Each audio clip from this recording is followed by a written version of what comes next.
Okay, so we're going to do the bath, and we just want to make sure we've got everything we need on hand ready for when we bath the baby, so we never have to leave the baby unattended on the change mat. First of all, we'll just make sure we've got a clean set of clothes for the baby, perhaps a jumpsuit and a singlet, clean nappy for after the bath, products for the bath, one being some soap that you can put in the bath or shampoo, and some nappy rash cream for after the bath, wipes just in case the baby's done a poo before he goes into the bath, and then a couple of towels and a couple of face washes for the bath. Okay, so we start by placing the baby on the change mat. Make sure that we've got everything ready to go. We've checked the water temperature. It should be about 38 degrees, and also checking it with your wrist and making sure that it's nice and warm. We can have a bath with our baby, so we can also make sure that we don't want to be sitting in a cold bath.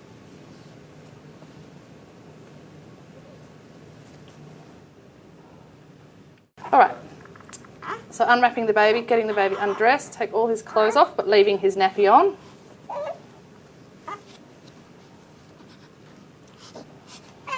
He's ready for us to wash his face and his hair.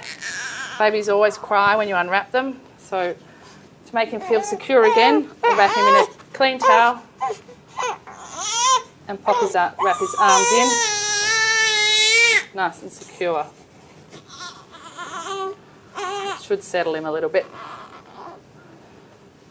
So I'm going to use a clean face washer. There's nothing in the water yet because we don't want to put any soap in his eyes or anything. Using a face washer, I use one corner of a face washer and go from the inside out, just one wipe, and the other side you can do the same. Then just using the rest of the face washer, just wash his face like you would wash your own. I always make sure I get in behind the ears as well.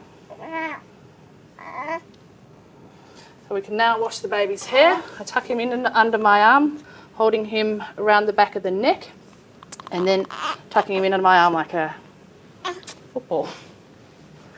Coming round to the bath, you can either cup the water and wet the baby's hair, or sometimes I just use a wet face wash and find that a bit easier. Now you can choose to use soap if you like, or some shampoos.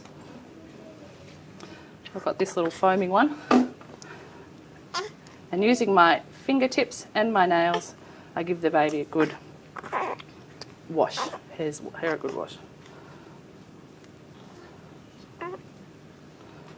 When you're happy with what you've done, you can just rinse off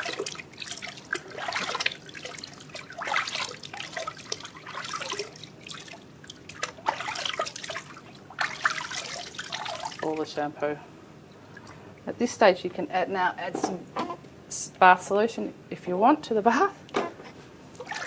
Just give it a swirl. Return the baby to the bath mat, and just using the corner of the towel, I give the baby just a quick rub. The baby's hair will be getting wet again, but I just don't want his head to get cold while we're doing the rest.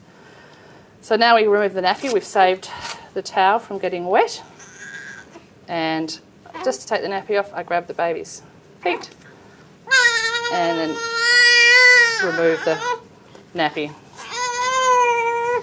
So to pick the baby up to go into the bath, just rest the back of the baby's neck in your wrist and then hold him under the arm like that, and you've got a good, secure, firm grasp of him, and he won't slip out of your hands while you're in the bath.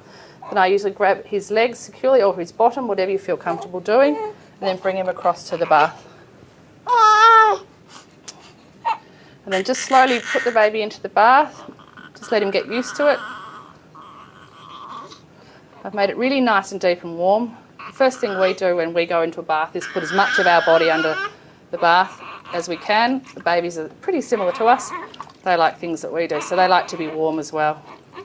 So I'm happy for the baby to go put his ears in the bath as well. We're quite able to get wet like ours, and let him have a good float. I usually just let them get used to the bath and the water. If he is feeling insecure and he is crying, A good technique is to put a face washer just over his chest and even over his arms and hands, and just let him get used to the water like that. This will make him feel secure. It's a bit of warmth and weight. Now the babies don't get too dirty, but the dirtiest spots they do tend to get is in around their neck, under their arms, and obviously in their groin area. And you can either run just a finger around those areas, or you can use a face washer.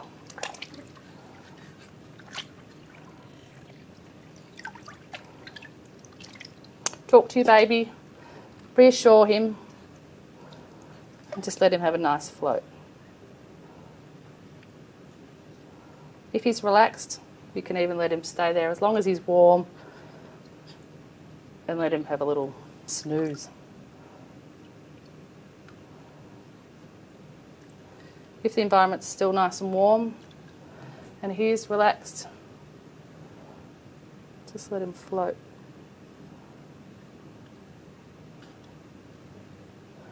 Babies always cry when you take them out of the bath. So just take him out the way you put him in, same grip. Lift him up under the bottom and bring him across.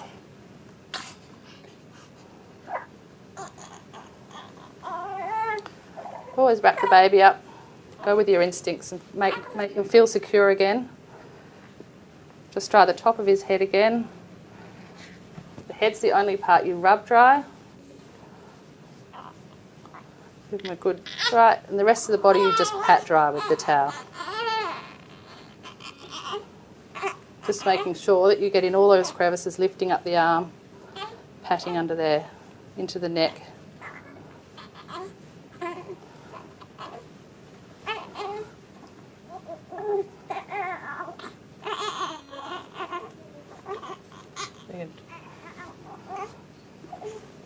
The first thing we do is put the nappy back onto the baby. That usually helps to calm them.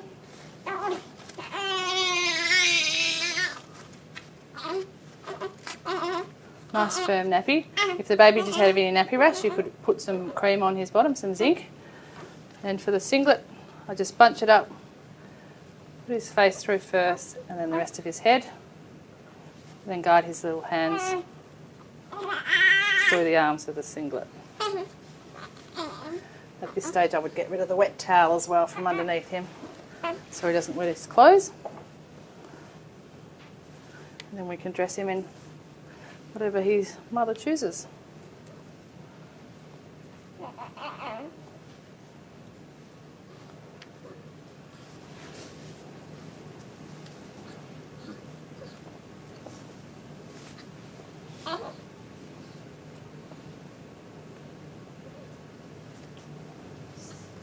Got lots of buttons.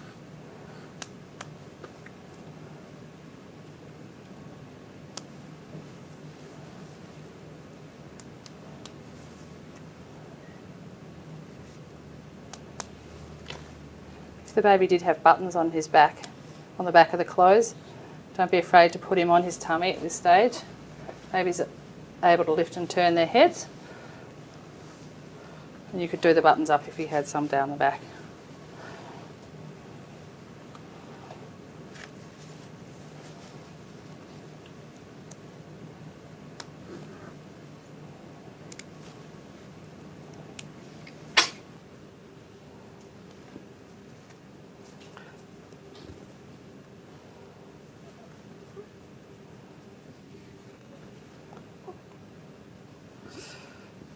Sometimes some parents like to put a hat on after the bath, but it's not necessary. It just keeps them warm after the bath.